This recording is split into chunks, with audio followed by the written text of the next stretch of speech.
코나도 머리가 닿고 그랜저 IG도 머리가 닿고 미니도 쿠퍼 뒷자리도 머리가 닿고 K3도 머리가 닿았는데 얘는 머리가 안 닿아요.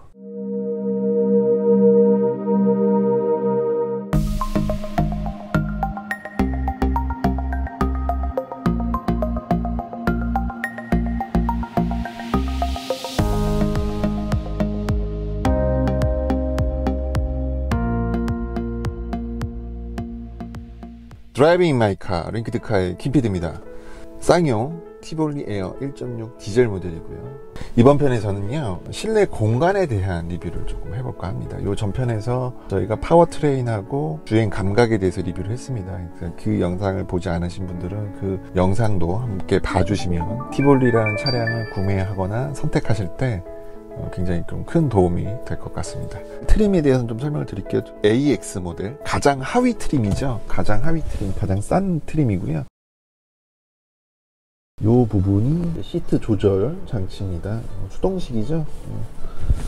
수동식 시트고요. 자, 시트의 모양을 좀 보여드릴게요. 시트의 모양입니다. 시트의 모양이 이렇게 생겼고요. 재질은 인조 가죽이에요. 인조 가죽이고 코나 1.6 디젤을 타고 있잖아요. 제가 그 코나의 시트에 대해서 굉장히 큰 불만을 갖고 있습니다. 제가 그리고 제가 요 전에 리뷰를 했던 K3에서도 지금 시트에 대해서 제가 혹평을 했어요. 근데 이렇게 엔트리급 차량들이 특히 이제 국내에서 나오는 엔트리급 차량들이 편의사항이라든가 이런 부분들은 굉장히 좀 많이 이제 신경을 쓰는 추세인데 최근에 들어서 그런데 이 시트 부분만큼은 크게 신경 쓰지 않는 것 같아요. 그 시트의 재질이요 코나에 쓰인 재질보다도 더 싸구려 재질입니다. 제가 봤을 때는 이 레자의 느낌도 정말 레자레자 하고요. 위에 이렇게 좀 멋을 내긴 했는데 물론 뭐 지금 요게 이제 2016년도 모델이라서 조금 낡았죠. 좀 낡아서 이런 느낌이 나는 건지 원래 이런 느낌인 건지 모르겠는데 재질이 마음에 들질 않고요. 요렇게 한번 옆에서 한번 보여드릴게요. 제가 항상 이 헤드레스트 부분에 대해서 좀 말씀을 드렸거든요. 딱 눈으로 봐도 이게 좀 튀어나와 있지 않나요? 앞으로? 그러니까 요게 지금 그 앞뒤로 조절되는 방식이 아니에요. 그냥 고정되어 있는 방식이 높낮이만 조절이 되고 딱 봐도 이게 앞으로 튀어나와 있잖아요. 제 차인 코나도 그렇고 K3도 그렇고 얘도 그렇고 헤드레스트가 다 앞으로 이렇게 좀 튀어나와 있어요. 우리나라에 거북목이 많은가요? 그래서 이렇게 만드나? 이렇게 튀어나오게 만들면요 헤드를 대면은 목이 이렇게 좀 꺾인다는 얘기죠. 그러니까 거북목인 사람들은 요 헤드레스트가 편할 것 같아요. 근데 최대한 펴서 이렇게 되면은 이 지금 카메라 나올지 모르겠는데 요 부분이 뜹니다. 어깨 부분이 여기에 맞추면 어깨 부분이 뜨고요. 어깨에 맞추면 목이 이렇게 구부러집니다. 제 차인 코나도 똑같은 문제가 있고 K3도 똑같은 문제가 있고요. 그 다음에 지금 요 티볼리도 같은 문제가 있습니다. 그러니까 지금 다 이 엔트리급의 시트들이 왜 이렇게 만드는지 모르겠어요. 저는 그러니까 미니는 시트가 이렇게 돼 있지 않아요. 그리고 그랜저 IG도 이렇게 헤드레스트가 이렇게 돼 있지 않습니다. 근데 이 엔트리급만 헤드레스트가 이렇게 돼 있어요. 그래서 왜 엔트리급은 헤드레스트를 이렇게 만드는지 모르겠어요. 저는 그래서 일단 요 부분은 티볼리만 까는 게 아니라 코나, 티볼리, K3 다 요걸 먹어야 될 것 같아요. 요 부분은 이런 시트 헤드레스트 부분을 다른 사람들은 별로 불편하지가 않은가? 저만 불편한가요? 그거 의견 좀 많이 달아주십시오. 그 다음에 이제 뭐 허리를 받쳐주는 부분, 허리를 받쳐주는 부분도 크게 받쳐준다는 느낌은 아니에요. 그리고 이 방석에 좌우 날개가 있어서 엉덩이를 딱 잡아준다는 느낌 역시 이 시트도 들지 않고요. 이 사이드 볼스터는 코나나 K3보다는 조금 잡아준다는 느낌은 들어요. 하지만 뭐 크게 잡아주는 정도는 아니고 약간 조금 더 잡아준다는 느낌. 그러니까 이제 엔트리급 차량들이 이제 가격을 낮추려다 보니까 이런 데까지 이제 신경을 쓰지는 않는 거겠죠. 수동 방식이고 전동 방식이고가 문제가 아닙니다. 제가 다시 한번 말씀드리지만 시트의 설계의 문제입니다. 시트의 모양의 문제. 시트가 인간의 인체를 생각하지 않고 그냥 만든 것 같아요. 그 다음에 시트 포지션에 대한 이야기를 드려야 되는데 지금 제가 이제 키가 184에다가 앉은 키가 좀 굉장히 크다라고 말씀을 드렸어요. 시트 포지션을 잡으면요 눈이 시야에 이렇게 전방에서 걸려서 특히 이제 이렇게 시야가 걸리는 모델이 미니 쿠퍼는 이게 좀 낮습니다. 그래서 시야에 걸리고 그 다음에 제 차량 코나 이게 좀 낮습니다. 그래서 여기가 좀 걸립니다. 여기가 걸리면 이제 신호등이 안 보이겠죠. 가까이 있으면 저 같은 경우에 이제 키가 작으신 분들은 이렇게 앉으면 전방 시야가 충분히 나오죠. 이런 건 별로 신경 안 쓰셔도 돼요. 근데 키가 크다, 앉은 키가 크다, 저처럼 그러신 분들은 이렇게 되면 이제 문제가 생기는 거죠. 근데 티볼리 얘는 시야가 아주 좋은 편은 아닌데, 그렇다고 해서 코나나 미니 쿠퍼처럼 여기가 또 그렇다 심하게 걸리지는 않아요. 그랜저 IG처럼 시야가 아주 좋지는 않지만 요거는 좀 납득이 갈 만한 수준입니다. 요 부분, 여기는 좀 납득이 갈 만한 수준입니다.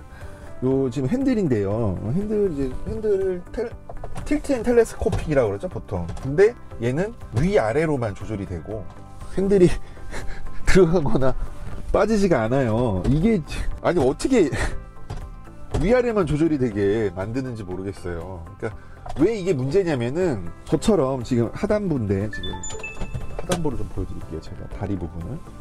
저처럼 이제 키가 큰 사람들은 다리도 길겠죠. 그래서 풀 브레이킹을 하려고 하면은 시트를 제가 사실은 어떻게 맞춰야 되냐면 요 정도로 맞춰야 됩니다. 요 길이를. 그러면 지금 무릎이 이렇게 꾹 브레이크를 밟을 수 있도록 이렇게 세팅을 했죠. 그 다음에 허리 각도를 좀 당겨서 앉는 편인데, 제가 편안하게 이렇게 허리 각도를 했다고 칩시다. 그랬을 때 지금 이 자세가 어느 정도 지금 굉장히 좀 제 나름대로는 이제 편안한 시트 포지션을 잡았거든요. 그랬을 때 화면에 나올지 모르겠는데, 이렇게 양쪽을 이렇게 딱 핸들을 잡으면요, 팔이 좀, 이 핸들이 제 생각에는 거리가 좀 멉니다. 양옆을 쥔 상태로 이렇게 크로스 할 수 있거든요. 당겨서 핸들을 잡아야. 근데 이제 전문가들은 뭐라고 얘기하냐면, 이렇게 핸들을 잡는 게 운전을 할 때 굉장히 안전하다고 이야기합니다. 긴급 상황이 올 때 회피를 할 수 있으니까. 그래서 저는 이 부분도 굉장히 중요하게 생각을 해요. 왜냐면 일단 안전과 직결된 문제고, 그 다음에 차량의 기동성과 직결된 문제이기 때문에 코나는 이 텔레스코픽이 되죠. 그래도 텔레스코픽이 됩니다. 그리고 이제 저처럼 키가 큰 사람들이 앉기에는 얘가 조금 코나보다는 요 대시보드가 코나보다는 약간 높아요. 약간 높고, 약간 좀 문제가 뭐냐면, 이제 핸들이 나의 가슴을 향하도록 이렇게 잡아줘야 되는데, 얘는 약간 가슴이 아니라 약간 명치? 100까지는 아니에요. 근데 명치 정도에 와요, 저의. 그러니까 핸들이 조금 위치가 좀 애매한 거죠. 그러니까 이런 걸 이제 시트 포지션이라고 하는데, 이런 부분들을 중요하게 생각하지 않는 사람들이 대부분입니다. 그래서 아마 차를 이렇게 설계하는 것 같아요. 코나도 그렇고 얘도 그렇고. 특히 이 소형 SUV가 입문형 모델이잖아요. 그러니까 운전에 어떤 대단한 전문가보다는 초보 운전자, 그 다음에 차를 처음 사시는 분들, 이런 분들이 차를 구매하다 보니까 이런 부분들 크게 신경 쓰지 않는단 말이에요. 그래서 아마 이렇게 설계를 한 것 같은데, 어쨌든 저는 얘가 코나보다는 이 대시보드나 이 시트 포지션이 더 좋습니다. 코나가 문제가 너무 아래로 내려가 있어서, 대시보드가 아래로 내려가서 코나는 핸들이 배를 향하거든요. 자꾸 코나 얘기가 나오니까 코나는 따로 리뷰를 할게요. 이 차량의 컨셉을 마실용이라고 말씀드렸잖아요. 그러니까 당겨서 이렇게 스포티하게 주행을 하는 게 아니라 뒤로 좀 제껴서 한 손으로 이렇게 느긋하게 운전을 하겠다. 그렇다면은 납득이 가는 위치가 되는 거죠. 그래서 저는 시트 포지션에 대해서 이 티볼리에 대한 부분은 코나만큼이나 불만스럽습니다. 제가 이제 실내 이야기를 할 때, 자, 요렇게 지금 보여드릴게요. 저는 이 실내가 굉장히 만족스럽습니다, 세계 최고입니다까지 이야기를 했는데 좀 오해를 하시는 것 같아요. 뭐냐면, 저는 디자인에 대해서는 이야기를 하지 않습니다. 다시 한번 말씀을 드리지만, 저희 리뷰를 보시면 차량 외관에 대한 리뷰가 없어요. 그 이유는 왜 그러냐면, 디자인은 주관적이라고 저는 생각을 해요. 그래서 저는 디자인에 대해서는 이야기를 하지 않습니다. 그런데 자꾸 오해를 하시는 게, 제가 이런 부분들이 좋다, 저런 부분이 좋다 그러면 댓글에 그 디자인이 못생겨서 싫은데 왜 그게 좋다라고 이야기하냐, 이런 댓글들이 굉장히 많아요. 근데 좀 오해를 하지 않으셨으면 좋겠어요. 저는 디자인에 대한 이야기를 하는 게 아닙니다. 제가 디자인에 대해서 이야기할 경우에는 조작 편의성에 대한 이야기는 해요. 그리고 시인성, 그 다음에 가독성에 대한 이야기는 합니다. 그거는 디자인이 아니라고 생각해요, 저는. 그런데 모양이 어떻고 그 모양이 주는 느낌이 어떤지, 이런 디자인에 대한 부분 저는 이야기하지 않습니다. 개인마다 다 다르기 때문에 링크드카의 리뷰는 차량 모양에 대한 거, 그 다음에 내부 디자인에 대한 부분은 리뷰를 하지 않습니다. 소재에 대한 부분입니다. 디자인이 아니라. 자, 이제 도어 트림 먼저 보여드릴게요. 도어 트림이 이렇게 모양은 이렇게 생겼고요. 자, 버튼에 이렇게 실버로 칠을 하려는 의도는 좋습니다. 코나는 아예 그냥 생짜 플라스틱인데 칠을 해놓은 거는 좋습니다. 좋습니다만 어떤 이 칠해놓은 요게 금속의 느낌은 나지 않습니다. 예, 금속의 느낌은 나지 않고 그냥 회색 칠을 해놓은 것 같은 느낌? 그런 느낌입니다. 그냥 생짜 플라스틱보다는 나은 것 같아요, 제 생각에. 그리고 이렇게 이쪽에 이렇게 블랙 하이그로시로 들어가 있는데 뭐 아예 그냥 새까만, 그 코나 같은 경우에 아예 새까만 플라스틱이죠. 코팅도 되어 있지 않은 블랙 하이그로시가 저도 좋지는 않지만 생짜 플라스틱보다는 나은 것 같아요. 완전 검정색이. 이게 지금 제 코나보다 가격이 200만원 정도, 250만원 정도 가격이 저렴한데도 불구하고 이렇게 신경 쓴 부분은 잘하고 있는 것 같아요. 디자인을 떠나서. 그 다음에 여기는 이제 플라스틱이고요. 여기는 다른 마감을 했어요. 인조가죽으로 마감을 했고요. 이 부분은. 그리고 도어 캐치는 그냥 플라스틱입니다. 여기 이제 한 등급 올라가면 여기 이제 뭐 디자인을 떠나서 금속 느낌이 코팅이 된다고 해요. 근데 지금 요거는 생짜 플라스틱이고요. 그 다음에 전체적으로 요 위에 플라스틱의 느낌은 코나에 쓰인 플라스틱보다는 조금 더 말랑말랑한 느낌이에요. 그래서 저는 요 나쁘지 않은 것 같아요. 사실은 이 실내 소재적인 부분을 현대가 잘하거든요. 현대기아가 그걸 잘하고, 이 쌍용이 이런 실내 소재를 참 못하는 회사예요.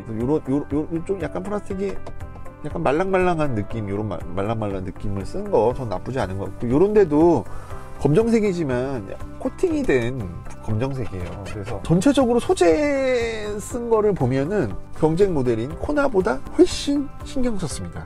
훨씬 소재가 좋습니다. 그 다음에 지금 여기는 이제 핸들은 여기 부분에 이렇게 하이그로시 들어가 있고, 이건 플라스틱이고, 이제 이 하위 트림이기 때문에 가죽으로 마감이 안 돼 있어요. 그냥 우레탄인데, 뭐 우레탄이라서 이 소재에 대해서 말을 하기가 조금 힘드네요. 인조가죽 마감을 했습니다. 인조가죽 마감을 했고 스티치 처리도 되어 있고요. 코나는 여기 생짜 플라스틱이거든요. 코나보다 실내 소재의 마감은 훨씬 우수합니다. 그리고 여기 이제 크롬으로 처리를 했고 덮개 같은 건 없어요. 근데 여기 부분 있잖아요. 여기 부분의 플라스틱은 좀 많이 떨어져요. 여기 보시면 여기 지금 자세히 한번 보시겠어요? 여기하고 지금 안에 다르잖아요. 가운데 있는 요 재질을 굉장히 신경을 안 썼어요. 여기는 좀 너무 싸구려, 여기 너무 싸구려가 나고 진회색에 이제 페인트 칠을 되어 있는 그런 플라스틱 재질이고, 여기는 하이그로시입니다. 자, 이 변속 레버는 바뀔 거죠? 바뀌었죠? 2019년에 부츠 타입으로 바뀌었기 때문에 그냥 요건 참고만 하세요. 이 소재 부분은 참 괜찮은데 이 기어 이건 물론 바뀌었습니다. 소리 들리시나요? 한 90년대 2000년 초반 때 탔던 그 옛날 코란도 있잖아요. 그 프레임 바디로 되어 있는 그 코란도의 변속 느낌하고 거의 비슷해요. 이건 좀 너무 심한 것 같아요. 이거는. 근데 바뀌었죠. 바뀌었으니까 바뀐 거는 좋아졌겠죠. 그리고 이런 이제 버튼들의 조작감 전체적으로 나쁘지 않아요. 이게 이제 쌍용이 되게 이런 거 못했는데 히볼린 모델부터는 좀 많이 발전한 것 같아요. 이 버튼은 조작감도 없고 눈에도 안 보이고 이건 진짜 좀 너무한 것 같아요. 요거 욕 많이 먹었죠. 다이얼의 느낌 좀 너무 많이 좀 헐거운 듯한 느낌입니다.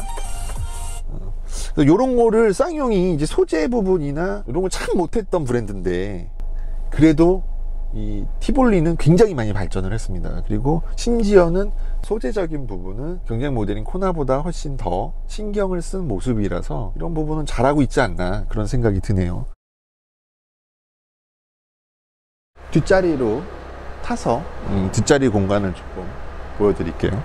공간이고요. 그냥 딱 봐도 굉장히 좀 공간적인 여유가 있는 게 느껴지실 겁니다. 뒷자리에 탔고요. 앞좌석 시트는 제가 운전하는 위치로 맞춰 놓은 상태입니다. 그리고 뒷자리에 지금 엉덩이를 바짝 붙여서 앉은 상태고요. 이제 레그룸 보여드릴게요. 레그룸이 이 정도, 주먹 하나 정도 되는 공간이 남아 있고요. 휠베이스가 코나랑 똑같은데 뒷좌석의 공간에 이 레그룸이 코나보다 더 잘 나오는 것 같아요. 그 다음에 뒷자리에 요 방석을 보시면 요 가운데 자리를 좀 넓게 빼놔서 요 사이즈가 조금 작습니다. 그래서 앉았을 때 조그만 의자에 앉은 듯한 그런 느낌이 좀 있어요.